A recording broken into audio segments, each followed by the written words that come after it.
Ladies and gentlemen, got back from Washington, D.C. Ladies and gentlemen, I think they got something they want to say. I think they got something they want to say. Ladies and gentlemen, I think they got something they want to say. Washington, D.C. I think they got something they want to say. Welcome back, everyone, to another episode. Once again, I'm your host, Kirsten, and I have my co-host, the lovely Maxine, the Democratic wildcard. Hey, everyone. AAA. And hello. Is everybody very conservative in New York? Christopher Wright. Yep, and I'm just Kirsten. But today we're celebrating because we have reached episode 10. Yes. Hey, Yes. the 10 episode anniversary. Right. This is really cool because we've been going strong every week. You've been watching. You've been listening.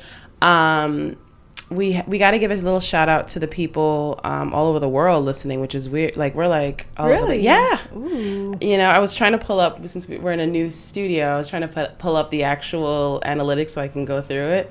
But I did write the ones from around the world. We've got some listeners in Italy. Oh. We've got some listeners in Canada, Sweden, Nice. UK, Germany, Bermuda, Japan. That's awesome. Yes. Those are probably my people in Bermuda. I know Italy. I have some. That's my I know that's my aunt. Shout out. Good evening to you all out there. I know it's nighttime over there. A lot of you folks, y'all listening right now. Yeah. So but just continue listening, and all over the United States. We're like in 20 states as of now. Nice. So that's really, really exciting. That's cool. So continue to listen. We're only 10 episodes. That's really cool. Yeah. Very, very exciting. I'm hoping by the time we reach episode 50. You know why? Because people are just tired of the way it is. And to have this kind of show where we can have completely different political views but have like respectful debate, I think people appreciate it. Yeah, agreed. And I'm hoping when we get to episode 50 we can take this on the road and meet these people. Yes. Oh, definitely. Wouldn't that be cool? Up close and personal. Yeah. So please continue to share with your friends and family. Follow us on Politricks Podcast on Instagram, Twitter, we're PoliticsP, and we're officially on YouTube. So definitely hit subscribe if you're listening to us right now on YouTube. Soon we'll have some video, footage of us, but as of now, we're still audio, but we'll get there. Just keep growing with us. Spotify, shout out to us on listen to us on Spotify, SoundCloud, and the Anchor app. Hopefully soon on iTunes, on Apple. We really need to get on Apple. Yeah. Yes. People are looking for us on there. I know. That's the way. Definitely. You say Spotify, people are like, sometimes. Even though the Obamas just got a Spotify deal. Hashtag no comment. So that was So that was pretty cool. Maybe if they want to get our podcast on there and they want to give us a nice check, I'm sure you're gonna take it. You're gonna be happy. I'm gonna say no, Mom. Okay. You'll be a supporter. Yeah. Anyway, so how was your guys' week? It's pretty good. The weather is beautiful. It is beautiful. Finally getting to do my 4 to 5 times a week run outside. 40 what? 4 to 5 times a week I'm running outside. I thought you said 45 No, 4 to 5 times a week I'm running outside. Beautiful. So I'm just I'm so happy it's nice out. Beautiful. Yeah. And you're always by the beach. I see you. Yeah. I have to for my insanity. Oh, beautiful. You live by the beach. That's awesome. Yeah. How about you? You're moving. How's your moving I'm going? moving. It's going. It's moving in New York is horrible. So for anybody out there that wants to know, it's the worst experience it isn't great. in the world. Yeah. So I pretty much got rid of most of my stuff. So now when I move, it's just kind of like, hey, here I am. I'm here. Is it? Do you like the new neighborhood? The new neighborhood isn't bad. as in terms of, I don't walk outside and I look over my shoulder or anything like that. It's not a bad neighborhood for that. It's good for walk and talks, like when I'm walking through my little walk and talk videos. But it's Not stiff. if you have your MAGA hat on, though. Oh no, that's anywhere in Brooklyn. I go to Manhattan for my MAGA hat. I walk through Manhattan with a MAGA hat on all day long. Like I wish you little twerps would try to do something over to me over in Manhattan, but Brooklyn, different story. Yeah, can't do that in Brooklyn. Get that. But no, it's not a bad neighborhood. It's just nothing going on around there. It's just stiff. Like they got like Subway. They got like no corner stores, and it's like, oh, you got a Subway, you got like a Dwayne Reed, and it's just like nothing out here, man. And it's like at 11 o'clock it shuts down, and I'm like, isn't this New York? Like, but isn't that good though? It's like quiet. For those terms, that's what I say. In those terms, it's nice, but it's don't just. Really want to be but I gotta travel because I've been going to Manhattan a lot lately. So getting out to Manhattan from there is horrible. Gotcha. All right. Well, we have a. I guess we have to get into the topics because there's a lot to talk about. My week was good. Can't complain as usual. Just grinding. So let's politic. Yeah. Ready? Yeah, let's do it. Okay, so this past week, Netflix released their highly anticipated short series, When They See Us. Now, for those of you who haven't seen it, it's about the Central Park 5 teens who were wrongfully accused and sent to prison for the rape of Trisha Miley. It is really a powerful film, and it's a must-see. And not so much for people of color, because I really feel like, I feel like these kind of stories are like heavy on us, they weigh on us, mentally. Yeah. I think other races really need to, and the only other race is white. But, like Asians and blacks, I think people understand like the stuff that happens, but for Caucasian white people to watch this, I think it would do them a world of like good, and good in the sense that it's not a guilt show. No white guilt. I'm sick of white guilt. Yeah, I wouldn't. No, that's not what it's about. It's really about making us understand what people of color go through. Yeah. Right? Because when you see it through a different lens, it kind of opens you up. Because you're always hearing the violent person is black or Hispanic or this or whatever.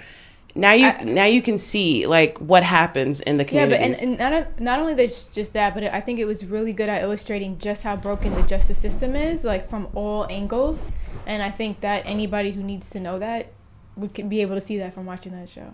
Agreed. And we should probably mention that we're not in our usual studio, so we're still kind of getting our bearings.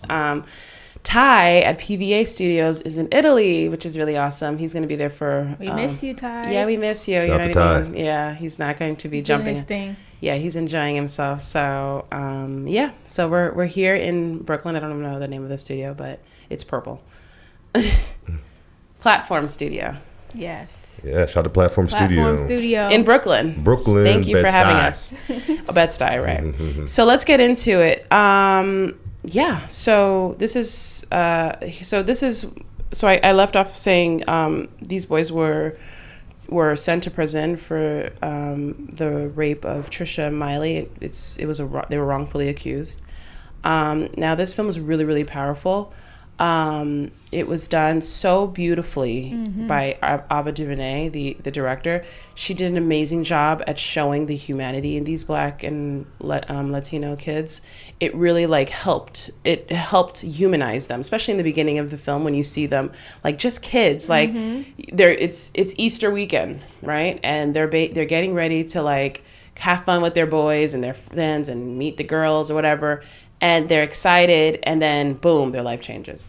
So first topic, the Black and Latino teens were arrested in Central Park for loitering and unlawful assembly. That was the reason why they were taken into custody, right? Mm-hmm. Prosecutor Linda Fairstein finds out about this rape that happens to this Central Park jogger, and they thought she was going to die. So that's why she came in, because there was no reason for her to be involved.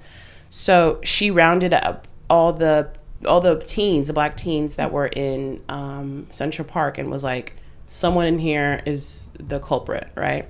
And she was convinced that that these kids were involved, right? So she gets the police to get a confession from the teens.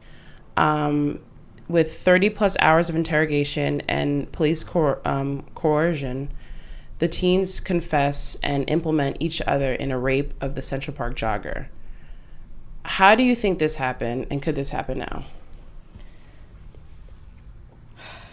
now? Well, I was reading into, I think one of the reasons I think this did happen is if you actually read the climate in 1989, it was one of the worst years of crime in New York City. It was over. I know New York is a murder capital quite a bit in the 80s. Yeah, it was actually, I think at a peak, I don't know if it was that particular year, but I think it might have been. There was 2,000 murders. So I think that it was 2,000 murders in a year. It was just out of control, and I think that because crime was just so crazy, they. And the law enforcement, to be honest, I don't think they were equipped to deal with it. No. And I think there was a lot of pressure to just get something done, get something accomplished, but make it Shout look out to like Giuliani. we're No, Giuliani wasn't the. I know, we're but he closing fixed it, though, cases later. He here. fixed it. So I do think that because the Koch. crime was so outrageous, any case was seen as like we need to accomplish something because it looks like we don't have a grip on our city. Yeah. It's getting out of control. So I think that's maybe how, when you say how could this happen, why did they choose to be so? But I mean, when I say how That did makes this sense. happen, I'm talking about coercion. Like, how do you get these kids to confess on themselves, right?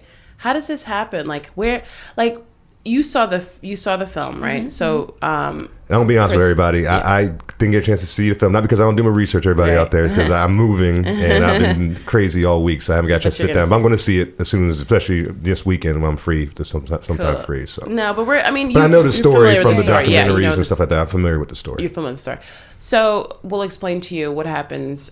So these kids get into, they're in the police station. They don't know what they're doing there.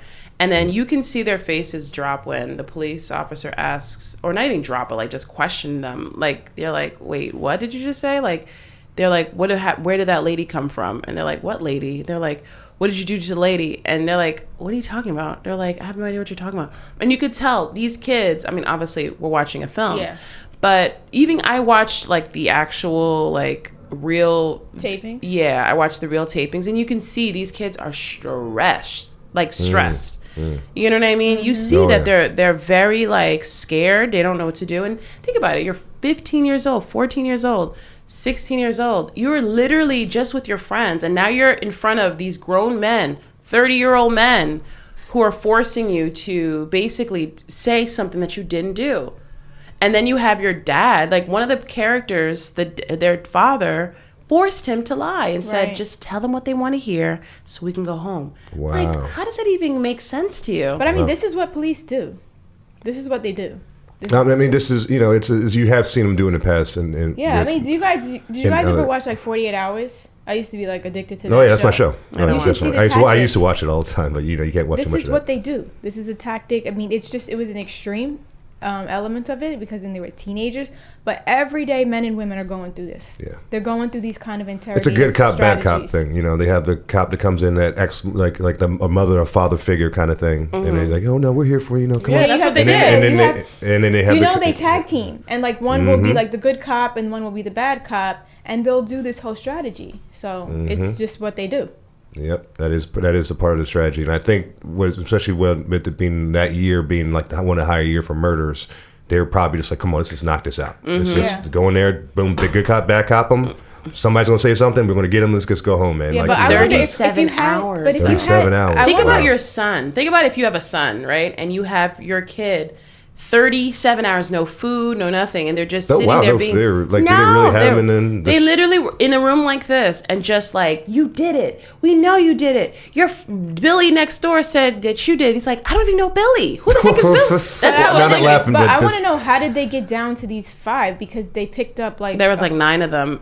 There They were picked 9. up a whole yeah. group of I them. think the way it worked is that it started like the other kids were like really like there was like alibis for them because there were some others that were like implemented. It was going to be the Central Park 7, but then 2 of them just they got off. Oh, okay. But it's just when you really think about it, it really just kind of makes you feel like for these people of color, there's no hope for them, right? There's no one.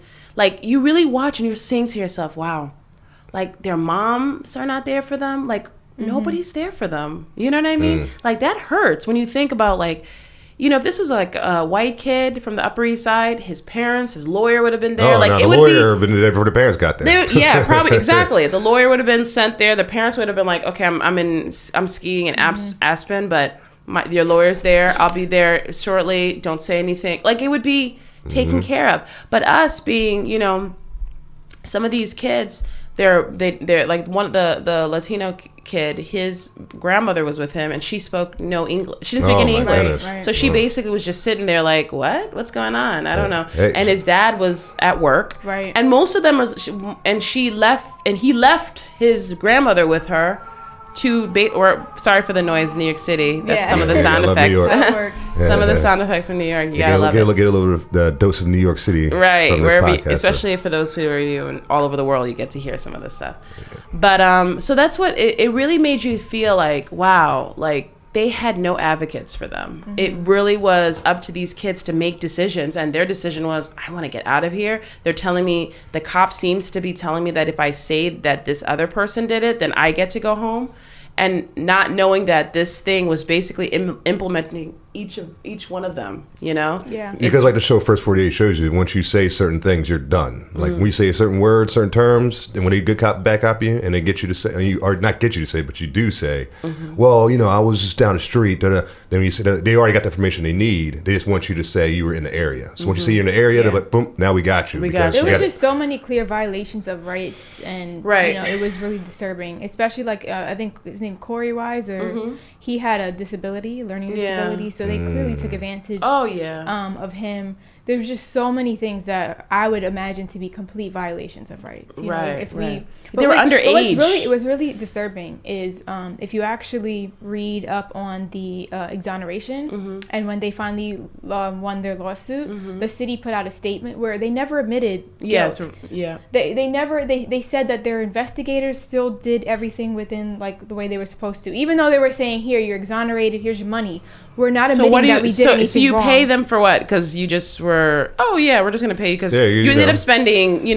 They got $1 million for every year they spent in jail. Yeah, because that happens to everybody who leaves jail. They get $1 million for each year they spend in jail. That happens to everybody that goes to prison. Like that's like the gift, the parting gift, right? Come on now. Exactly. I know, I didn't catch your sarcasm. It went over my head. But do you think this could happen now? Now I was thinking about this while we were just talking. I think now will be a little different just from the fact that we're living in an internet generation now. People now have cell phones, and so something like this, if cops start coming to Central Park now and start gathering kids up, like who did this, there's going to be some lady with a phone like, no, y'all ain't going to do that. They're going to be putting it out there. So it's just that alone, that element is going to keep people from, you just can't go and just do this to people. And I was going to say that you guys keep mentioning like this show 48 Hours. What is it? First 48? First 48. First 48. Like I think that the rise of like the last 15-20 years of like New York Undercover and that was like the start of it, was New York Undercover. That was my favorite. What's the big one? The CSI and all these like cop shows. Like people grew up watching these cop shows, so people know like they're like you're learning your rights through these shows. So you kind of know, wait, you're not supposed to do this, or I can't do this. So there's certain things that literally have taught us because. You have to think in the 80s, like 89, like people didn't know. Like there was, like you said, there was no cell phone. So what am I going to do? Call my mom, my dad, like text somebody? I can't. Yeah, and you're going to think the authorities have the best interest at heart. Like correct. You're gonna put your trust into them. Like, that's what makes me sad. I'm sorry, I know you want to say, but that's what breaks my heart because it's like you're taught to. I remember growing up, and I'm going to share some stuff about this case that I thought that's a little personal to me, but I was always taught to look at police officers like they were heroes, like smile at them. Like firemen. What I mean? That's what I was taught, and maybe because I don't know. Some people would think I'm like crazy to say that, but that's what I was taught when I was growing up. They used to like say hello to me. I knew the cops. The sad part of this story is that I lived a block away from this precinct. This is the precinct that I literally grew up knowing these police officers. So I grew up in the 80s, like I was born in the late 80s, and obviously I was a baby when this happened, but I was in this, like I lived a block away from Central Park. This is my area. Right. So this police in precinct 24, I would walk past every day when I went to the library, which was right across the street. Do you know what I'm saying? I was a block away. My house was right a block away. Now, had I been 10 years before, could this be someone I knew? My younger brother? Like, what? Do you know what I mean? Like, this is. If you had an older sibling, that could have been easily. Or if I had an older. Exactly. If I had an older sibling, would this be their story? And, it's interesting that, you mentioned that my fiance, because he's also from here, he my area, he grew up 10 blocks away from this precinct. He was on 110. So he went to Columbia. I think I mentioned that in the past. And his story was when he was growing up that police officers used to come to the park and ask them, hey, you guys want to make $10? And you're saying this to a bunch of Black and Spanish kids. So they're like, yeah. And then he said, come to the police station and just stand in a lineup and you can get $10. Crazy. What? That's a real thing. Oh no, I'm not laughing because I just laugh. No, but think about, but you guys are smarter and you're more wise, but think about like 80s, the early 80s, like maybe you'd be like, $10. Man, $10? forget the early 80s. I mean, when I was a kid, 10-year-old kid, like, come up to me, my guy friends, like, hey, you guys want $10? We were like, okay, yeah, what's up? But I'm like, did you do it? And he's like, heck no, I wasn't getting in that car. I was like, no, my mom told me never to get, like just no. They ran. They're like, no, and they just ran away. But they said that they used to try to round up people. Now, there was something like they would sign. It was like this method. You would sign something saying that, we know you're not, you didn't do anything. But I'm like, that doesn't even make any sense. Wow, yes, I don't even think this makes any sense. No, that's. But it happened to I was telling my dad this. My dad was like, yeah, my nephew, it happened to him, but they didn't give him any money. He just went down there to do it, and I'm like, and I was with my mom, and my mom was like, well, what if they accused your nephew of something? Like how? Like, was that a smart thing? But again, people who don't know, who just it's like, okay, they trust. When you're a kid, you think you're like, it's like a movie, cool. Your civil servants, you're trusting them. You think that they have the best interest, but it's like, think about that. Like, you're like, okay, I'm gonna make $10. If you're like a really poor kid, you don't have any lunch, you want to make some money so you can eat for the next couple days, you would probably take that and do it, and then and pray that nothing bad happens. Right. I don't know. Wow. So, one thing I wanted to just quickly say is that I think, to our point about people starting to understand their rights, if you actually look at like what's been happening, more and more people are suing the city and winning cases. Even within the prisons, they're suing against the prison officers and all that stuff. So people are starting to learn their rights, and there's repercussions for that, and the city's noticing that.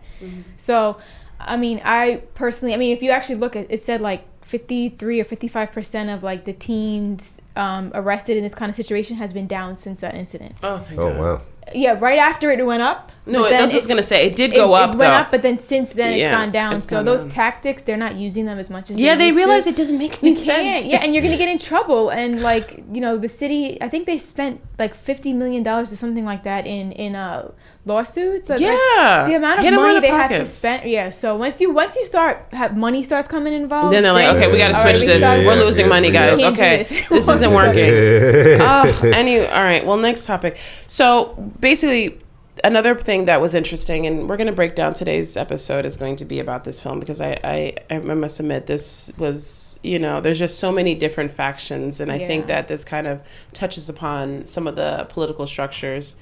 Second topic. What part did the media play to help convict these teens? Fake news has been around. Right.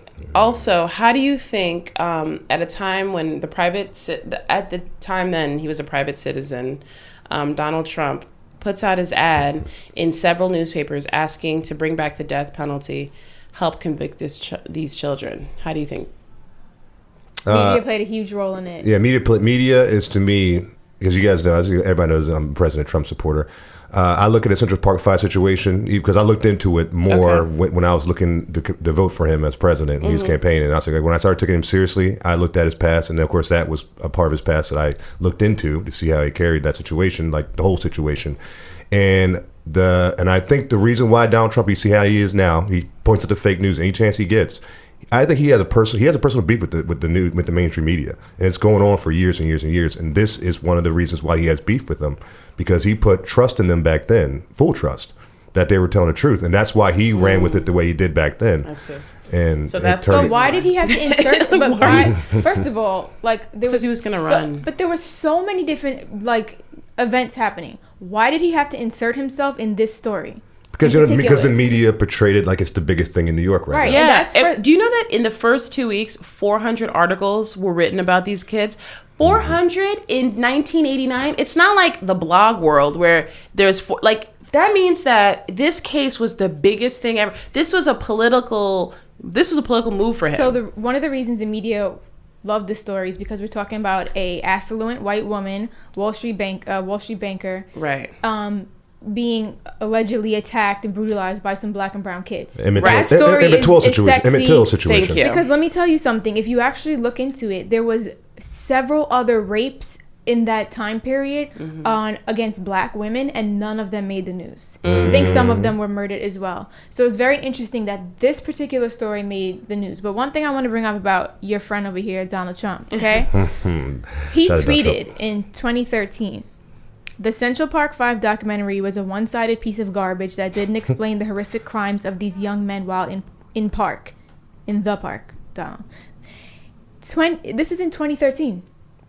So this is 11 years after they've been exonerated. Right. DNA evidence has proven it. And he's still, and quite frankly, this is about a year before they actually got their settlement. So he really looks dumb because the city actually gives them their money. He's still going on about it. I think he still believes that they're guilty. So here's what I think happened there. I think that do you remember there was like in the film, there's like a scene where they show like someone getting beat up? Do you remember seeing that? Like there's like this quick scene, like it was first you see like the guy in the park. Yeah. So there was that, and then there was like this woman on a bike, and her husband were on a bike, and then like again, one thing that's like I think people don't understand is how black and brown kids are, right? We're spirited, right? We're spirited people. What makes hip hop so great is what the contribution is, right? It's the energy, it's the passion, it's the fun, right? And you have to see these kids. And yes, if you went to, I'm sure if I went downtown and I saw 10 white kids, they would do something, that's rowdy or whatever. Rowdy, or you know what I mean? But maybe it'd be playful. What I'm trying to get to is they see black and brown kids grouped together. They see gangs. They see they're up to no good. They see violence. When in fact these kids are just having fun, teasing people walking by. That's kind of like stuff that kids do. Do you know what I mean? Like you yell at them, you might say something back to them, and you kind of continue on with your day. But you don't like consider them like monsters. Does that make sense? Which is what Donald Trump kept calling I wouldn't say monsters, but I do notice, and this is I'll be honest with you. Growing up near Baltimore, growing here in Brooklyn, New York now, a group of black kids, and this is coming from a black man, when they get together, they are a little more rowdier than other groups of kids, I've noticed. And it's other than Hispanics. Hispanics in groups can get pretty rowdy. Like on the bus, they'll get to the point where, they got elderly people on the bus standing up, and they're loud, getting aggressive, and not even looking at the elderly person standing there. And I'm looking at him as an older black man, like, come on, man, like, y'all got to do better than this. And it got to the point the other day where they got so loud, these 8 girls got on the bus, got so rowdy that like me, an older Jamaican lady, and like a black guy my age were like, yo, this is terrible. And then when they knew that we were talking about them, they got even louder to kind of like, oh, y'all, you think we gotta get louder? And like, and I'm like, and I see that commonly with black youth and Hispanic youth. And this is coming from a black man. And a lot of white people, if they said that, they would cut off in 2 seconds. But I'm going to say it because... So when you see a group of black and brown kids, you're going to immediately assume they're probably up to no good? No, I'm not going to assume they're up to no good. If I see any group of anybody, I step away. I'll be honest. Any group of anything. I don't like groups of anybody anywhere. If I see a group of girls, I'm thinking emotion. My sister, she hates loitering. She's like, any loitering at all, she's like, I hate it. I don't like it either. I don't like it in front of my building. I don't like it in front of... Like, when I moved to my area, I love the fact that no one's outside. I love that. I don't and I understand that in the black community, that's something that they do. That's anywhere around the world. You go to Africa, black people are outside. We like to stand outside and enjoy just see what's going on. Yeah, boom, having fun, laughing. But that's part of the culture, right? That's cultural. So the loitering part, the excessive, and I agree. You're on the train, you see them joking around, but I remember being that teen doing the same thing. I remember being a teen in my school uniform with my girlfriends, and we're loud, and I know everyone was looking at us like, oh, these kids, but that's what we do. We grow up and we become normal people. It's just being a kid. Not everyone does. But. Okay, well, some of you guys are good. But not song, second childhood, great song. Some of us, especially urban kids, we don't have I think another thing that I realize is that a lot of these teenagers growing up in the city don't have like outlets, right? That's what I wanted to get to. Yes, Like, Where do you get to go? Did you have a house? Did you grow up in a house? I grew up in a house. I grew up in I was military bred. I went around the world in that's Germany right, for 5 years. But when you went I had all kinds of outlets. Like in Baltimore, did you live in a house in Baltimore? I did. I see. When I was in Baltimore, I lived around the outskirts in Glen Burnie, which is a county, Baltimore County. But so you had a backyard. So I had a backyard. So you had an outlet. Driveway. So you had a place to sit outside with your friends, play, right? Yeah, my dad took me camping. We didn't have that. I lived a block away from Central Park. Guess where my backyard was? Central Park. That's where we played every day. My babysitter came pick me up, took me to Central Park from after school, and that's where we were. Yeah, see, that's interesting. You get what I'm saying? No, it's interesting when I'm in New York now and I see kids and like they're out playing in the streets and they're playing like we would play in like the sand and at a playground or at our backyard or like we had places to go where it's like this is a whole yard we can play and that's normal. Yeah, now in New York it's like a yard. Outside. Now they're on their phones. Well, that's a different. Yeah, that's a whole different. That's a whole different problem. Checking a podcast in about 3 weeks. I'm sure we're going to get on that. Yeah, for sure. So, I mean, I think the media is to blame. I think the media did a number on these kids. Like, they really saw these kids, and then that whole wilding term that was coined during this topic, like, it basically, like, they took the term that we use for wilding out. Like, I guarantee you some kid was like, we were just wilding out. We were just wilding in the park. Right. They're like, what'd you say? Yeah. They're like, we're wilding out. They're like, you're wilding? Say that again? Hold on, record it out. Say it one more time. They had the whole wild. Wild. They were like, we don't put a G and a D. Like, they were like, some people didn't even know wildin'. They're like, yo, I didn't even know there was a D in wildin'. Like, they didn't ever thought. This doesn't sound right. But so many people, everybody, like, even my dad, when I was telling him about the case, he was like, oh yeah, I heard about the wilding, right? I'm like, it's wilding. Like, what in the world? Because that's how they read the story in the papers every day. Kids. So in their minds, this prosecutor who, I can't stand that lady, that little turkey neck. She basically coined, she made this thing about these kids were animals. She made them like they were like these animal kids that basically were gang raping this girl. And I mean this girl, and there was no DNA evidence. Not even no DNA. And when I say no DNA, I want people to understand that means there's nothing in the fingernails. Like if she's scratching the culprit, which she did, there was nothing, no skin grafts, nothing on the kids, the clothes. They didn't even have any blood on their clothes. Yeah. And this woman lost so much blood. They said she literally was like seconds from death. She lost so much blood out of her head, and not one of the kids had blood. We can't even forget that the semen that was found was not the boys. None of them. Even OJ had blood on the side. Right. What really infuriates me though about this Linda chick, or anybody that was involved, is that there was a ring of rapes in that area, and they had very similar like MOs. Yeah, I was reading the article coming here. Oh I love that article. And was they so didn't good. even make the connection. They didn't even bring this potential like alleged guy in. And I'm like, how do you not make the connection? And it's in the same area. No, it just sounds like to me it's the Emmett Till effect. It's and that was like the first case in American history where you saw, when it comes to black men and white women. I'm sorry, I mean, to this day, it's still something that's brewing under America's surface. And Emmett Till was the first situation where it was like, in the media back then played a role in messing that situation up a bit. And so you see it just happen again in the 80s. It's just history repeating itself. And when you have the black male youth, white woman, something happened, now we're going to, you're going to have fake news. It just comes hand in hand. And the media, basically, you got it wrong. Really what everybody should do is like I hope they like all like put out media. Like I know New York Times did a really nice piece on the boys, and because they had a lot to, the New York Times wasn't as liberal as it is now, even though it was considered. They did the news more back then about just here's the news. They weren't biased news. Yeah, they weren't as biased, but they were very like conservative too. They were leaning towards, everything back then was like people, there's now color in everything. Before there was nothing. Right. It was just New York Times, here's the news, here's this. Reagan Bush. Like, but even if you saw like the way the newscasters, like I watched some of the clips of like the old news, like Tom Brokaw and all these people, and how they like the way the disdain in their voice, like these kids were wilding, like they look so angry, like they wanted to say like the N-word. Like they were so like, how dare they take one of our girls and do this to her? She was a beautiful person. She was an investment banker for, you know what I mean? But I mean, and I'm sure there's a lot of people saying the same thing during the Emmett Till era, that a lot of people got angry at Emmett Till, like, how dare this boy take advantage of this beautiful.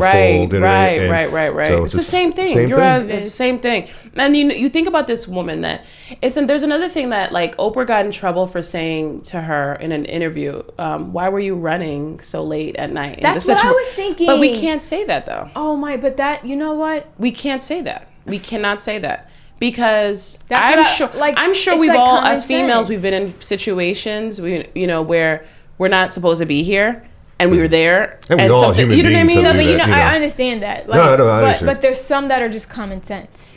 I know, but I hear what you're saying. I agree with you. You're talking about 1989, crazy crime. There was a string of rapes before that. Like, why are you running in the middle, like late at night? I think it was like 8:30. But the point is, it was dark. It was dark, right? It was April, by yourself in the park. Why? And she was not even running on a path that's like heavily lit. And her earphones. To an extent, I believe in natural selection. To an extent, I mean, to an extent, natural selection. In terms, because look, I watch the animal. We're gonna die out. No, I'm saying if you're dumb and you do a dumb situation and you get caught up in it, that's oh my god! Like it was her you look at the animal kingdom. No, I'm serious. You look at the animal kingdom, and there's the animals that are the weak and the ones who are dumb. They get eaten up. And I know we're humans. We got minds. We can think a lot differently, but you got to have common sense at the very end of the day. Like, I'm not gonna go. Like Jussie Smollett situation, I know it's a big lie, but when he said he was in 2:00 in the morning in Chicago eating a sub, I'm like, why are you a celebrity walking around Chicago 2:00 in the morning? But it was downtown. Downtown is nice. Downtown's not in the middle of the winter, and it was still, but it was just we know that, but that was a shoddy story. Yeah, and it was, but I think I know it was a shoddy story. But the point is, sometimes when people tell things, it's like, how'd you even get yourself in that situation? Right. And it's like, I don't believe anybody should be hurt, but if something happens, am I going to be shocked and be like, oh my gosh? I'm going to be like, what are you doing? You would. So you're saying that the fact that this woman was in the park, she kind of got what she. No. She didn't get what she deserves. But it's like, but if something happens, that it's like you put yourself in a position. It's not like, shocking after that. When got you're it. Like, a woman raped in the middle, like the park, like okay, yeah, that one, seems about right. That would happen. I mean, at the same time, his other victims, like one of them was a pregnant mother. In a house, though. He just knocked on the door in the little basement, and he just kind of barged in, and he brutally raped her. He that's stabbed both of her eyes. Like, oh my gosh, stabbed both her eyes. Terrible. I mean, another woman. He basically rang the doorbell and said, "I'm the super son," and she said she was just in like an argument, like she was having issues with the super and. Debating about rent. So she said it wasn't like weird. But she did say that she thought he had a key. Like, why would he have a key? Yeah, but I'm just saying, like, these are scenarios where these women, it wasn't common sense. But the jogger, to me, it's like you put yourself in danger. I mean, but what about the girl that was doing Tai Chi? That was doing Tai Chi in the park? Just regular. That was, I mean, one of his victims was in church in the middle of the day. How in the world did he get away with that? He just went into the church and pulled her down to the basement and raped her. And in the church? No, he didn't rape her. He almost raped her. But he attacked her. Wow. God might have stepped in on that one. So you're almost I don't want to do victim shaming because that happens a lot. And that as someone who, survived violence as well, I hate the victim shaming. I agree. But I'm also just saying, like, you have to put yourself in situations where you're going to be safe as much as possible. Mm-hmm. Exactly. Men or women. Seriously. I grew up near Baltimore. There's times at night where I'm like, I'm not going to go to that part of Baltimore, and because I just know, like, yeah, it was a problem. Yeah, like I remember. Do you guys remember? Because I grew up in Park Slope, and it was like, did you guys remember? Like, was it 2 years ago? The Park Slope rapist or something? Mm-mm. You don't remember that? Literally, like in my neighborhood, there was a thing about this serial rapist going around.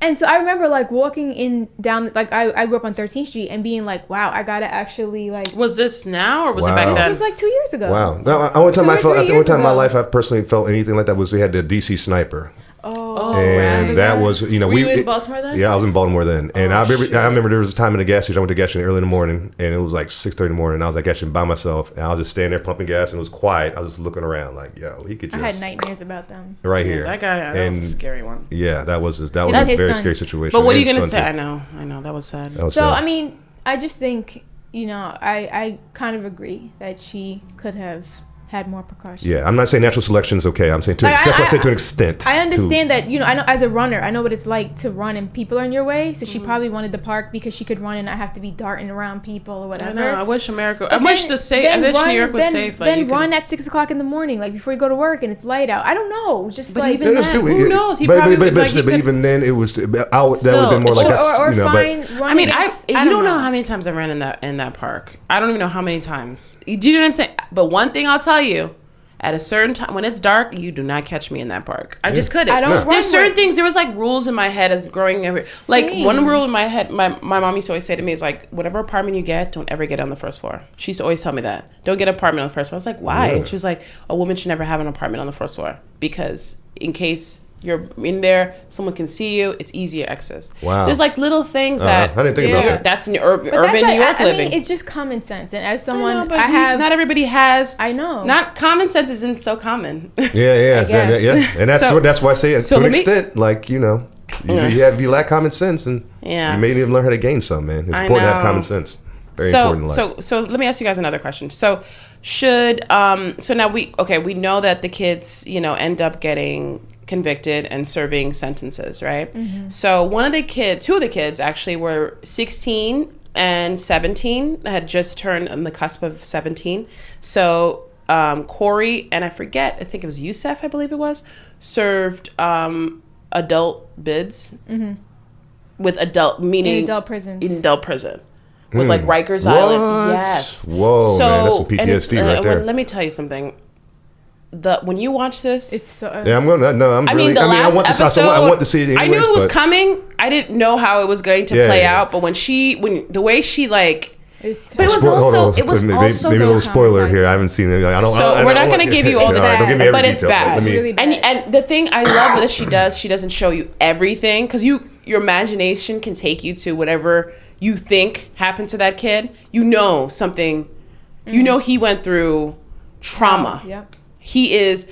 I mean, I pray for that man. I pray for all of them.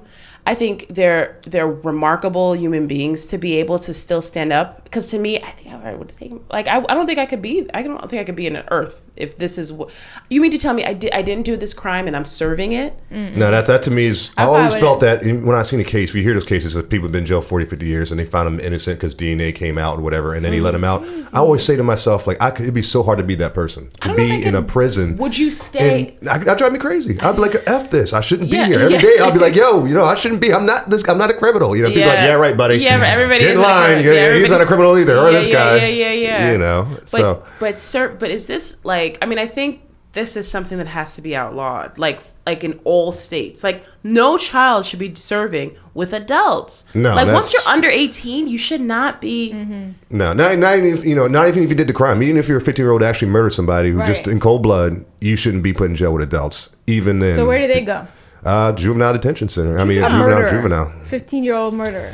They get what they should get. I don't agree with that. No, they should have the same thing as put them in confession. solitary. Well, even that, I don't even agree with that either. One thing that, but some kind of childhood, juvenile solitary. You can't do like adult solitary too. Agreed. But some kind of lock. You can't be with the rest of the kids. I don't think that I agree with you. I don't think anybody who's under 18 should be serving in an adult prison. And in fact, I think that even the most heinous crimes committed by teenagers, especially Black and brown youth, they need to be approached from a completely different angle, because a lot of these kids are traumatized. A lot of them are suffering mental illnesses. I don't remember what the data was, but it showed that like a lot of them are suffering from mental health problems, and they're just not being properly treated. And that's just not the way to do it. So I don't agree. I think would you say that? I'm sorry to cut you off. Let me ask you a question. Would you say that the actual rapist, the guy that actually raped all these victims, would you say that he suffered from mental illness? It has to be. He has to be. I mean, Okay. I mean, not because not. Or do you think he's an evil man? Like, what do you? Because the way they He cut people's eyes out. Like, Yeah. Not to let him off. Not saying he should get less time. No. But I'm saying he's alive. He's there. No, I know, of course but I'm he just is, but saying. I'm saying, do you guys think he is? Do you think he is a like he has mental illness? Like this is something that's untreated, and he became I think even if you're evil comes from usually a mental, some kind of mental thing. Like, there's kids, you hear about the kids that like kill pets when they're like, kill animals when they're little kids. My cousin used to do that. Oh. Yep, and she's clearly bipolar. I knew it when we were 6 and 7, and she thought it was funny to like rip the arms off birds and kill her rabbit. I knew kids like that growing up. I had friends like that guy, especially. That's what I'm saying. You gotta notice these signs early on, and like so some of these kids committing crimes, especially Black and brown youth, are just a product of their environment. If you're in a crime-ridden area, like petty crimes you're talking about. Well, I'm just saying, then it grows to be in gangs and all that stuff. So you can clearly see how that trajectory happened. And then again, you could have figured it out at the youth somewhere. How do we prevent this pipeline? Yep. But then there's other kids who are doing the same thing. There's signs when they're younger, and perhaps this kid, I don't know. I mean, who the hell grows up and decides to just rape people for no reason and stab and cut out their eyes? Too. I mean, you cannot be okay. Yeah. You know what I'm well, saying? the way he talks about this, when he can, if you want to listen to this stuff, I was doing a lot of research for this, but it's like when he talks about the way he says I violated her. Like he said he started to hate himself because he realized what he did. Like in prison, he started to realize like how evil he was, and then he turned his life to God, and that's what made him like confess. Wow. But still, like the way he talks about it, it's almost like it's an act of like it's just I'm talking about like everyday what stuff. I did last night for dinner, what I made for Yeah, what do you call that when you have psychopath. that cold-blooded kind of Psychopath, because there's people that are like hitmen that talk like that, like people you talk to certain hitmen that are in jail now, and when they talk about their murders, they have no more remorse. There you go. Empathy. They have no empathy or remorse, because that's empathy. what these hitmen would sound like. They talk about their hits, and they'd be like, on July 12th, 1968, I went to a guy's house. He was walking around his bed, and they could be so detailed with it. That's what he was. Very detailed. And no emotion. And no emotion. I'd be crying. I'd be like, I can't. I would like if this is. You would be like crying or no crying. No, just I can't remember which one it was. I like what the. These are human beings. But what did you? I mean, do you feel like with a lot? I mean, do you feel like with these kind of people, with these kind? He wants to charge. You feel like with these kind of people, do they deserve like death penalty or what kind of people? Like someone like him. This death penalty one is tough for me. I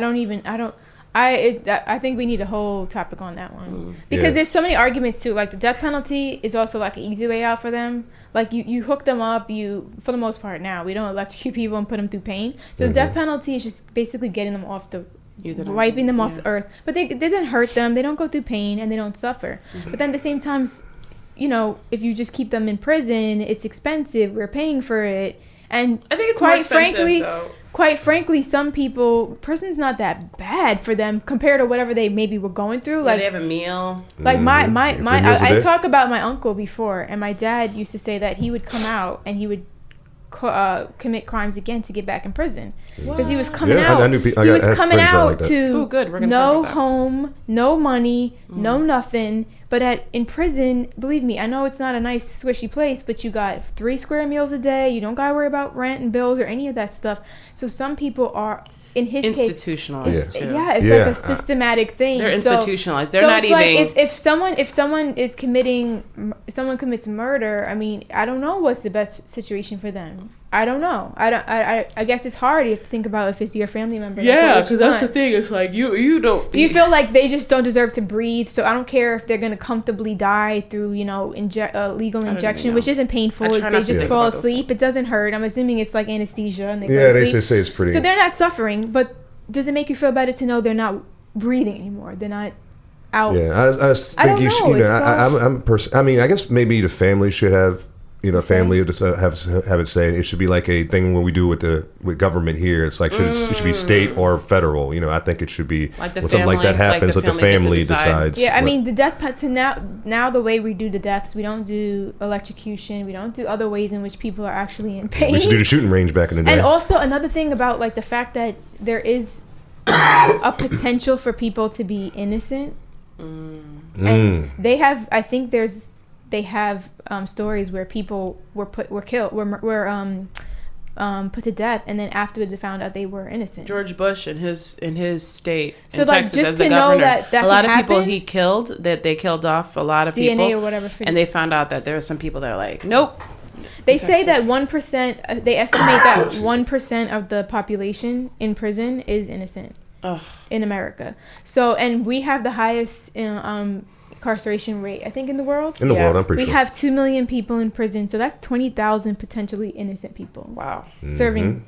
Isn't that crazy? It is crazy, and that's why I think we need to work on just the whole thing with incarceration in this country. I mean, it's crazy, man. Like it's something more. It's not the police's fault. It's not there's something Why going do you on say in it's this not the country. police's fault? It's not I said are just part of police, it. but I'm saying it's they're part of it. It's not just Yeah. their fault. I meant to say Okay. there's a lot of 'Cause elements they're to definitely it. to blame for, It's a lot of because we discussed how they coerce these kids, like they made these little kids knowing that some of the one thing that also kind of rubbed me the wrong way, they realized that it happened on 100th Street or 100th Street. She was on 89th Street. They were on 100th Street. They were arrested on 100th Street. It's like, they were like, wait, but how could they have gotten that far? You know what I mean? They couldn't they were like, I think there's holes in our story. The whole thing had It just holes. didn't make any None of sense. makes It sense. lists and no that's DNA. the thing that's one thing where I'm like, as adults, as police humans, are- as Americans, I mean, you got to when you're doing anything, when you see there's evidence that you're wrong, there's nothing, you need to step away from it then and Yeah, say but this can't be. not But the police fact that they officers. double down, They were I think we need so many changes, like, so bad. it's not even funny. So let's get into this. So the wrongful conviction of the teenagers resulted in the boys spending their childhood in jail, right? They spanned from 7 to 13 years. How could that happen when, like I said, there's no DNA for on these boys? And how do you guys think that racism played a part in like dehumanizing these children so that people just felt like, I don't even care what happened? I think it was one of the jurors, he spoke, I don't know if it was a documentary or Was something. he black or white? He was white. Okay. And he was saying how he was really wrestling with this decision. He's Okay. like, because the DNA didn't match, like none of the evidence. Right. He's like, there was so many holes. But he's like, at the end of the day, I couldn't get over the fact that they confessed. So, I don't know why. I But didn't what does see that the mean? I confess. So I because, confess. Because logically, Yeah. logically, And who confesses to a crime? I know they're children, but we're not talking about babies. We're talking about teenagers. Logically, who does that? And there was a mental breakdown, like you said. There was the hours and it was the the lack year, of it was food. 89, So I don't know mentally where they were and emotionally what state they're at. But an average adult who doesn't think that deep, doesn't understand the psychosis of what they went through, is gonna just go, I know it doesn't sound right, but they committed. Yeah. They admitted it. And I'm so sure at the end of the day, guilty. And I'm sure adult white male That's probably why it thought was to so himself, easy. he probably said, why did this lawyer up? I know Like, there's racism and there's police brutality and all those other elements of it, but for like the plain and simple, it's just they admitted to it. So for a lot of jurors, it was that simple. No, I'll be honest with you. If I was in a situation like that, would be if I was a you're a juror. Because juror. if you're a juror, you look at it. You're not going to get like a documentary on Netflix telling Right, you. right, You're yeah. going to sit there like they're going to call you for jury duty. You're not going to feel like going. You're like, oh my gosh. You're going to sit there. You're going to hear the story, and then it's like these people confess at the end of the day. Still, you'd be like, well, they confessed. And they didn't show that it was Because the average coercion juror either. does not understand the legal system. They don't understand the proven innocent until proven guilty, and that it's beyond a reasonable doubt. But for them, confession, there is no doubt. But what about the fact that, like we talked about before, the media played, like, if the first 2 weeks there were 400 articles, by the time the case, the court case happened, they probably were all biased. They like all you thought was these kids were the ones that did it. You were like, I've already been like, you're not gonna find anybody in New York who didn't know about this case. But at the end of the day, they admitted to it and they were describing the crime. I know. And that is so hard for a regular-minded, not deeply thought person to get past. Yep. who does that? Even if someone says I did it, but who describes a vicious But crime? they were telling them. They were coaching. I The know. police were telling them. And then what happened? Keep telling me what happened. Yep. Say it. But I'm sure if you were to show those jurors a video of the police doing that to the kids, the then they would have been like, okay, these kids are innocent. They're just average Joes. Just like he said, I want to go home. Like I'm on jury duty. A kid admits to it. He describes it. Who does that? Yeah. Sad. So, but you do see but you don't say racism was. Of course. Oh, okay. You don't think racism. I mean, I don't know the composition of the jurors, by the way. I think there's four. I think there was four. Four black people of color. Okay. I believe so. I could be wrong. I would racism Google played it, but huge part in it. No, I honestly think that racism played a role in this also. I think what you just said is true. I didn't think about that. Like, if you confess, then yeah, that might be that's like a little random. Why would I confess this? Like, I don't know how many like little teenage white kids committed to a crime and got off. Like, I don't know. I'm just going to assume if someone admits to a crime, they're probably all going to jail. Yeah, I'm assuming. We have to see, like, that's something that you told. That's the number one rule. If you all didn't they commit a had to crime, keep don't so you're make it. basically saying that all they had to do is keep saying, I don't know, I wasn't there. I don't know, I wasn't there. I don't know. That's all they could have said. If they said that, they probably wouldn't be. But the psychosis of it is they were so, like, people don't understand what they were going through. They just wanted to go home, all that type of stuff. But I don't know if you look at my confusion is where are the parents? I mean, you guys mentioned the parents. We talked about them a little bit, and the grandmother and all. But I'm like, just have a dad or mom with common sense. Could be like, we're not. He's not saying anything. We're getting a lawyer. Our lawyer's getting involved. Only one of them did that. But this is the problem. The mom that was educated did that. See? The rest of these mothers, some of the mothers, like what? Like they don't know what's going on. Most people don't know they're educated.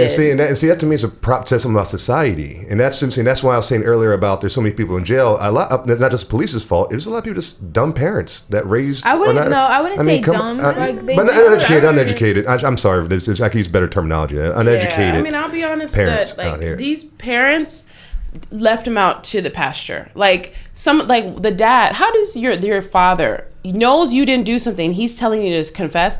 My father would never tell me to do something. My dad would have went hard in the police station. My dad he would probably say, take me, don't take them. Like, there's no way your father's going to convince you to say yes, you just say what they want you to say. Never. No, and this is your parent. Mm-hmm. How could I not listen to my dad who's yelling at me? How? Both my parents are here. Do you get what I'm saying? I mean, you got to just think about the dynamic, though. We're talking about black and brown people from low-income neighborhoods. They don't think they have any power and authority. They've always been taught that they don't. And so it's an intimidating system. That victimhood mentality is dangerous, man. You got to get out of. That's why that victimhood mentality is so dangerous. It's like a slave mentality in a way. It is. I don't really want to use that. I know that's a messed up term to use, but it's a very slave mentality that they had against this system. And so I don't think they felt that they had any other choice, which is sad. Any other choice to tell the truth, or just in general? Like what we have to, when we talk about, I know we're a political show, so we talk about politics of it. Like where is the support of accused people? Like, do they have advocates? Do we have anything like that? I don't know. I mean, their lawyer. One of the lawyers was like a civil advocate. So, for example, he did it pro bono. I'll just give you an example. Yeah, civil advocates. Yeah, they have to pro bono. A personal experience is unrelated, but I'll kind of relate it back. Is my son? He has special needs, and I'm one of those proactive parents. I educate myself. I read about all the rights, and I'm going up to the school and I'm yelling and screaming about the rights I have. Mm-hmm. And I'm saying I'm allowed by law to have an advocate with me at these meetings. Mm-hmm. But most parents don't know. Right. So a lot of these, especially black and brown kids, are being disserved, getting things they don't need. Put on medications they don't need to be put on. And education system's failing them because their parents don't know. It's the same thing in the justice system. Why don't we have, if we have them, they don't know about them. Right. Mm-hmm. And that's the problem. Yep. And that's why I talk so much about the importance of, having both parents in the household, man. My parents weren't perfect. No, but we need reform. But your parents are not that, like, if your parents are, you can have two parents in the household, are not in, like, they don't know about criminal justice. Right. Like, you still need, like, people, like, you could have both parents and still not know what, like, I'm telling you, on your side. One of those kids, he had both his parents there sitting in the room. Right. And they were like, no, this is wrong. This is not it. And then by the time hours and hours, the dad was probably getting tired of being there. Right. And he was like, just say what they want so we can get out of here. Right. Say that this other guy did. He's like, can I tell a personal story as well? Please. Okay, so I've told you guys that I went through a lot in my marriage. And I didn't just deal with physical and sexual abuse, but I also dealt with a lot of crime written in my life. And I did have my house raided by police one time, and I was brought in and interrogated. It was actually on Mother's Day. Oh. Yeah. Whoa. So I know what that's like. I know, and they were actually very sweet to me, but like the tactics they used, by the end of the time, I was turning on my own husband. I was like... Are you allowed to do that? Isn't it like they say you're not supposed to? No, they didn't coerce me, but I'm just saying, like, the way the system works, it is very intimidating, you know? And I feared for my own safety, my own kids. I knew I was innocent, so it was, like, easy for me to just kind of turn on him, you know? But I'm just saying, like, I personally have been in that environment. And it is, and I'm an educated person, like very educated person, and you still kind of got a little. I felt, I feel like when I get the vulnerability of these like little boys. Whenever a police stops me for like driving, like, hey, did you have your license registration? I'm like, oh boy, and then where you coming from? What you doing? I'm like, like it just the way, but they're trained to try to like. No, there's been 2 times in my. I told you guys meeting the police. How my experience with the police. You know, no points on my license. Cops at times let me go. You know, but I had 2 times in my life dealt with police when they gave me a hard time, and one time was in Georgia, and I had Maryland tags in my car still, and I got pulled over in a high drug traffic area in Georgia, and I didn't know at the time. You know, later on I knew about it, but at the high drug traffic area, so he pulled me over and he said, you know why I pulled you over? I said, officer, I honestly have no clue. And he said, your back windshield light was out. I'm like, my back windshield light was out? I'm like, where do we go with this? The kind of thing. Like, I didn't even heard of this. And he said, you know, license registration. I gave him license registration. And he's like, well, I smell marijuana in the car. And to be honest with you guys, at that time, I you know, was a person that partake in it from time to time. But at that moment, I just got a job at Comcast. I wasn't doing anything for over 4 months. So when he said that, I even knew, like, no, there's no way. Like, if there is, like, I like to see it, you know. And they pulled me out of the car, and he's like, you know, because he told me, asked me to step out the car, and I said, and I knew there he was overstepping his boundaries. And I just didn't want to be aggressive towards him. So I said, well, officer, my sister's birthday is tonight. I'm got to go to her event. I'm already late. You know, I got to go. I'm sorry. I want to help. But if I'm not doing anything wrong, then I won't be about my way. And he was like, get out of the car. And I was like, okay. When they say that, do you have to get out the car? You don't have to, but at that time I did because like what's the law? It's the law is you have to get out. You have to get the car because. But what? You're gonna start. But when they just say get out the car, do they have to? You know how when they come in your house, you have to say where's the warrant?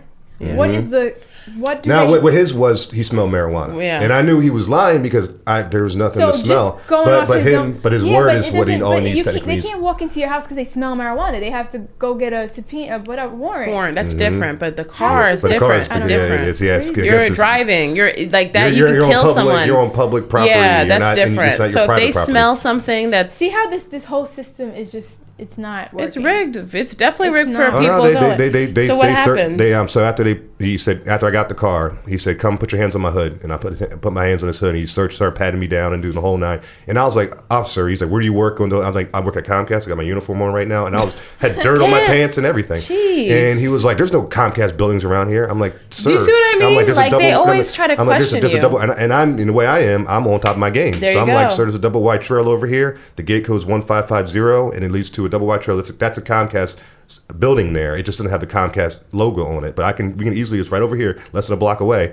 And he was like, and so he kept asking me questions. And I kept answering him. And we went through the whole, like, we just interrogate me. And I had most people were going to get frustrated. But I was thinking, you didn't get aggressive with him because you could have easily been like, pissed off and like, yo, why are you messing with me? Yeah. I didn't do none of that. I played the whole game. But in my head, the whole time I was playing the game and I was nailing it, I was like, if I was a teenage kid with 5 of my friends, I wouldn't be this way. I wouldn't be this sharp. I wouldn't be on my game like this. No. And I went through, and after all that, he called backup. Backup came with a K9. He's like, "Can we search your car?" I said, "Officer, I told you earlier, I'm already late. I have to go." He said, "Search this car."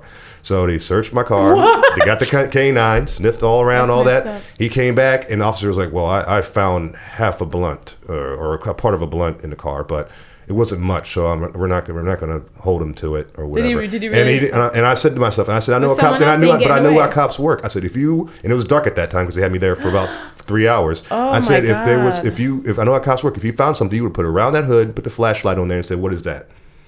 So you didn't find anything. Bluffing. So he was bluffing, I think, when he said that. And then he left, and the cop said, You know what? I'm gonna let he's like, you're okay. You're free to go. I'm gonna let you go. He's like, you know what? He said, you know why I pulled you over? Because we had to, after all that answering, he kind of had like a real moment. He's like, you wanna know why? You know, you got pulled over right there and everything. I'm like, yeah, officer. To be honest, yeah. Why did you guys just do all that? And he said, because this is a high drug traffic area, and you had Maryland tags in your car. And to be honest with you, you know, most guys we see Maryland tags in this area, they're copping some weight. So we assume that you were trafficking. So I was like, okay. And then that's so. They thought they were going to get a good bus. They thought they were going to get all the cocaine. Dude. Oh, yeah. Nice Gallant. Brand new Gallant. Oh, yeah. You work at Comcast. Oh, yeah. With your uniform. You got a uniform. Yeah, you probably have this, like, all the keys in your car. Yeah. This guy has the kilos, man. This guy's balling. Thought you was covered. With heavy, it's like, no. See? And the second time, and this is going to be a little short, so I'm going to keep it short. Thankfully, you handled it. That's what I'm saying. You handled it the way you did. Yeah, because that was the only way I could have handled it. If I would have handled it any differently, I would have probably gotten I was in handcuffs at one point. They had me in handcuffs while they were questioning me. Because after he patted me down, he put me in handcuffs. So, and that to me is the Emmett Till element to a small extent. Like, because what was the point? You weren't violent with him. You never. You let him do whatever. Like, why are you handcuffed? Yeah. And that's I think it's the embarrassment of it. Like, you know, just to put you out there for the public to see. Like, look at this, you know, degenerate to society. And look at you. I mean, I know there's some kids that are really just bad kids, but like, you're just doing your job, coming home from work, like. And that's the whole thing I was thinking the whole time. The whole time I was going through it, man. In the back of my mind, I was like, man, like. Imagine the young black kid right here with his friends, man. Exactly. They would have got them 10 times over saying stuff and doing stuff. And so that's all I could think about. And that was the second time it happened. I'm going to keep the story a lot shorter. That was a little extensive. Was when I was in Pasadena, Maryland, which is like the suburban area of Maryland. And I was with a young white lady, or white girl at the time. She was about 6-7 years younger than me. She worked for me at Gutter Girl. I was a manager. She was one of my canvassers. And we talked and dated a little bit, ain't gonna lie. And we went out into her neighborhood in the suburbs, and we got pulled over by the police there. And they said, you know why you pulled it over? And she's like, no. She's like, there's a little crack in your windshield. So they what? So they said there's a crack. Yeah, they didn't even see that. Yeah, it was dark too. We just left a party, so it was dark when they said that. So we were like, okay. So they're like, they told us to get out of the car, and this is dead winter, and they got us to get out of the car, handcuffed us, and had us on the curb. And then they separated us, and they were questioning us, like, "How do you know this girl?" Da, da, da. I'm like, wow. When they did that, I said, "She's my employee." She's like, "She's your employee," and I'm like, "Yeah." That thing killed them. Yeah, and this is all white male cops at the time, about 4, because they got about backup. They had about 4 or 5 of them out there. Backup. And they were, and when they said that, they were like, you know, I'm like, "Yep, I'm a manager. We work for a company called Gutter Guard. She's a canvasser of mine. I'm the manager." And they were just like, "Hold on," and they would question her. And when I talked to her afterwards, she was telling me they were coming at her with the same things, like, "How do you know him?" And he's like, "He's my manager." Like, they're like, "How is he?" Like, they were like shocked that I was the manager, you know. And so they really kept us out there for about 3 hours, handcuffed on the curb in front of, and all people. We were right across the street from McDonald's, and people were all over the place. So people were gathered around at one point, like looking at us, like, because it's like a suburban neighborhood. They're like, so a bunch of cops will come around every day. So they see 2 cops, a black guy, a white girl, you know. So it really evil. Yeah, and that's why I say, even though most of the time police, when I got pulled over, they let me go. They were good with me. There's been twice where they gave me that. I'm gonna tell you, I have a really different. I used to really appreciate police officers. Now I just can't. I don't give them eye contact. They don't even give eye contact anymore. They don't. They're just. I don't know. I have a very, very tortured relationship with them because I don't. In one way, we know that if something were to happen, we would call them. God forbid something we'd have to call them. But in another way, it's like what he just explained. That's 3 hours out of his day that he didn't need to experience. He doesn't need that trauma either. That's still trauma. Yeah. I don't need that trauma in my life. Do you get what I'm saying? No. If I'm doing something negative, I'm here with you. See me in the car with a white woman. That's all it is. See, I mean, for me, I struggle with this whole like a notion of immediately hating police officers because first of all, there's black and brown police officers. Especially in New York. They're the worst ones. And second of all, like you said, if I'm in an emergency, I'm gonna call 911. So I'm like looking for help from the same people that I don't like. And then third of all, the reality is that most of what they deal with are real crimes and real criminals. So like you have to think about what it's like to constantly deal with the bad people, the real bad people.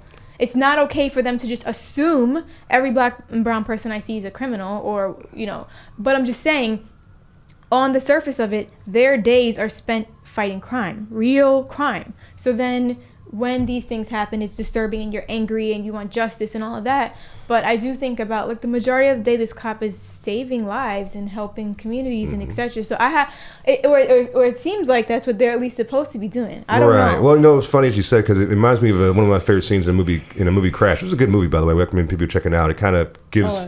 I think you mentioned this. I think I might have mentioned this before, but it's good kind of bring it back up again. It's the scene where there was the young cadet officer with the veteran cop, and he was training with them, and the young cadet was seeing the veteran cop doing some, you know. Oh yeah, you did mention this. Yeah, I mentioned this, and when at the very, make a long story short, at the very end, the cadet separates himself from that veteran cop because he's like, yo, you're crazy, man. You're sneaky. You know, and then when they shake hands and say like peace out to each other, he's like, you know, he says, I've been a cop. He's like, imagine being a cop and seeing what you've seen for a year. Now you say, imagine 10 years. Now imagine 20 years.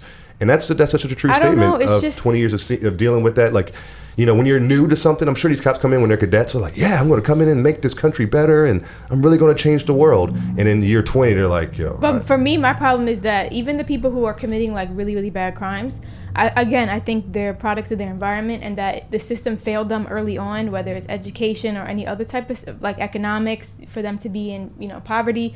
And there still needs to be a level of compassion and empathy. Like, even if these are grown black men who are committing crimes, like, why are they committing crimes? Many of them are traumatized, childhood issues, poverty. Like, those thoughts don't go into the cop's mind at that point. And that's what I don't really Yeah, but they're not it. social workers either. I know, but I'm just saying. So we do get that point, but the issue, here's the issue with cops, right? You said something. They're hardened, right? They deal with hardened criminals, so they become tough. They don't have... Like, all they think about, and there's two things. They think about, I need to go home. Yep. That's it. I have my family that I got to go back to. Yep. And a lot of cops told me that in the past. So I'm not going to sit here and try to see because if you, I think you say something and you take out a gun and shoot me, then I'm done. Yep. So for me, I'm going to treat everybody like they're, but they're not treating everyone equal. I'm saying I'm going to treat them all like they're like garbage. Yeah. But the problem I'm going to get home to my family. That's how they think. But the problem is they're not, because a lot of them don't see white boys, white girls as threats. And that's what people's problems are. It's like, okay, if you want to say, look, I'm trying to go home and I'm just assuming you're going to do wrong, then across the board think about it that way. The problem is you disproportionately see black and brown people treated differently, and that's why people have a problem with police officers. Yeah, that's true, but then this is play devil's advocate a little bit. Is when I look at the crime rate, we're 13% of the population is the black community in America, and we commit 52% of the crimes. And that is what. So when you look at it as that way, are we committing the crimes? Remember, we're starting to see that a lot. Like, this film also made me. It started like, God forbid you actually had like an actual weed in your car, you probably would have went to jail, and you would have gotten like some kind of like. You probably would have a record or whatever. Some kind of record, something, right? Because they were searching so much. A little bag, right? A little bag, because it's Atlanta, it's Georgia. They were trying to get at you. They took all that time to take their day to come get me. And they were trying. That's why I knew what they said. He said, "I found half a blunt." I'm like, "You guys found half a blunt." You guys would be like, "Boom, got him!" Like, what's that? Even if because you were waiting that long, you would have been happy to get me at that point. So I think, I mean, I don't even know where we were with this one, but I think we definitely feel like racism does play a role in, you know. I just really want to talk about one more thing. Just the lasting ramifications of this case. Like, do you think that this, like, for instance, these kids served this time, right? And one of the kids that got out ended up going back to jail, prison, you know, and serving another 3 years, Raymond. And his problem was he basically just couldn't assimilate into. No, I mean that's the thing. We forget about what you're doing to these kids, these people. Yeah, that's and even for ex-cons. So even if you do a crime, right? You make a mistake in your life, and then you come back out, and you do your time, and you come out. You really can't really become. There really isn't a rehabilitation. And that's what I was about to say. But would you hire are you thinking, like, as a business, if you're a business owner, hey, let me hire some ex-convicts to No, have the in only my- time I see people that are willing to do that, like easily, are people that were ex-convicts who became business owners, and now they're in a position where they can hire, and they're like, of course I'm going to give this guy opportunity because I know you don't come out of prison all the time, and you want to commit another crime. You actually want to work and help your family. So, but I think that's the whole term rehabilitation center needs to be worked on. Because if you go to jail, I think you should go to jail, and if you go to jail, it shouldn't be like, oh, bye, you deserve that. Good luck for the rest of your life. It should be, no, you commit a crime, now you go to jail, you serve the time, but when you serve the time, you might even get a little training, whatever it may be, and then you have a system when you leave. We got work for you when you come out, we got jobs you can have. You're not going to be making $80,000, $100,000 a year, but you're going to be making 30 grand, 35 grand. You can technically support your family. You can go down the right track when you come down. You can't, we're going to give you something so you can say, I can try to do right. You can't not just come out and we're going to be like, you're got a felony, good luck. So I think that's what we need to work on, and that's why I think what Trump did with prison reform was a great thing for the black community. That's a start. God.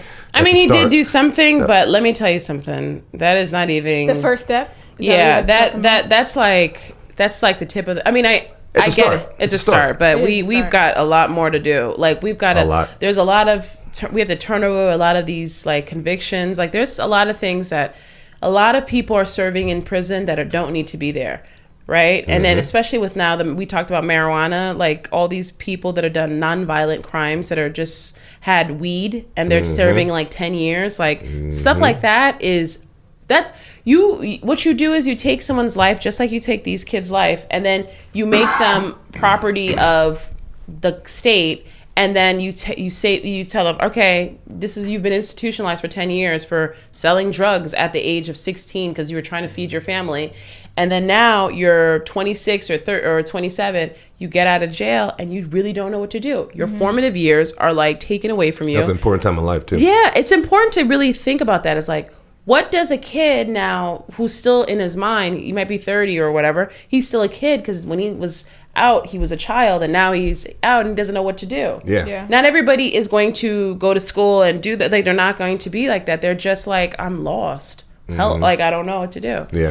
And I just think that's what we need, that safety net. That's why I said with kids that are growing up in these rough households right now, we need something, after school programs for them. We need something we can reach them out to them now. Like we're here for you right now. Not, well, okay, next generation will fix it. We'll do it next time. But no. People that need our help now. So this was a tough episode because that like film was really, really tough. But I'm glad we got to discuss it because I definitely feel like people need to know about it. You know what I mean? Yeah, it didn't feel like our typical episode. I like it though. Like it? Yeah, it was good. It was good. I feel like I like the communication. I like what we were talking. Less political, but but important. Still, I mean, we had one political topic: the fact that the president now used this position to basically get his. I mean, like this is all part of his promotion. You know what I mean?